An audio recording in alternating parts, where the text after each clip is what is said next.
Salut, je suis à Marrakech pour la COP22 et il faut absolument que je vous dise quelque chose. Je savais même pas ce que ça voulait dire COP. COP, Conference of Parties ou Conférence des parties. C'est la 22e édition cette année et on arrive plus ou moins à l'aboutissement de 44 ans de réflexion. Et là je te vois venir. Comment ça, 44 ans alors que c'est que la 22e édition?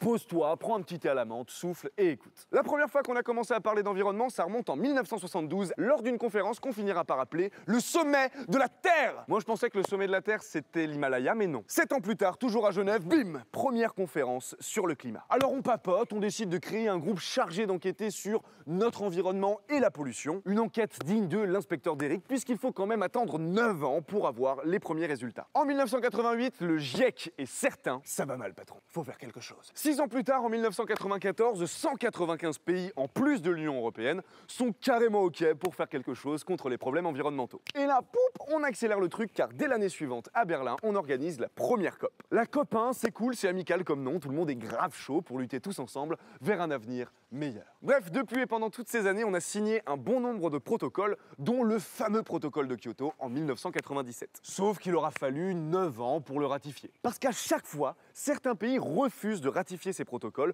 parce que blablabla, je peux pas, j'ai pétrole. Sauf que là, c'est particulier. Pour la première fois, on en arrive à un accord universel et donc mondial. Le résultat de la COP 21, les accords de Paris, engage tous les pays et contrairement au protocole de Kyoto, celui-là, il n'aura fallu qu'un an pour le ratifier. Et ça, c'est COP.